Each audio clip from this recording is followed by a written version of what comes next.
What's your name? My name's Maxine Lystad Collins. I live in Oslo, Norway. I'm born in England and I have Italian parents.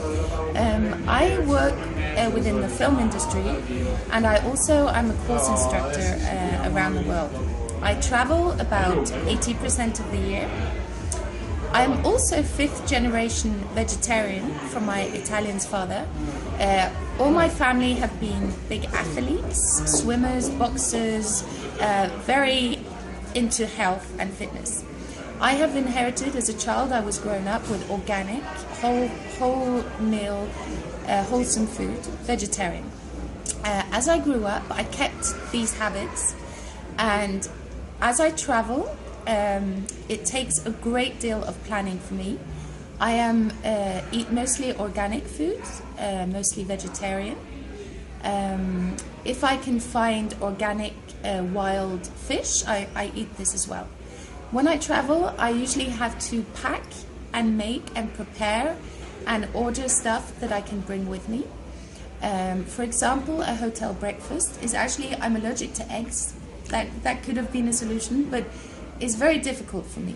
I'm allergic to milk. Finding alternative milks, for example, alternative breads, healthy bread with whole grains and no white flour, this is non-existent, I find, when I travel. Any kind of buffet, this can work for me, but it's not always you feel the produce is local or organic.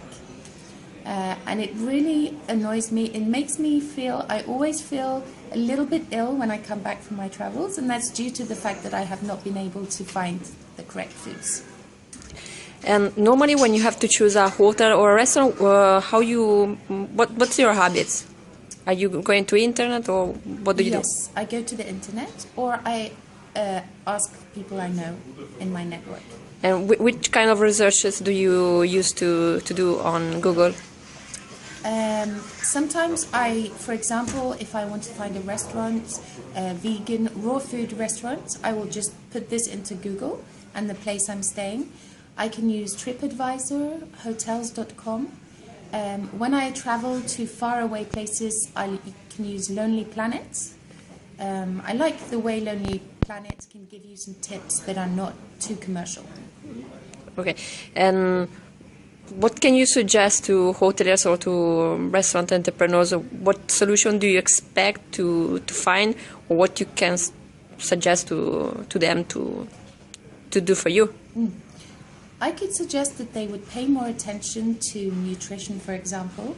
The way the world now knows so much about this, that they will implement that into their breakfast buffets, into their menus.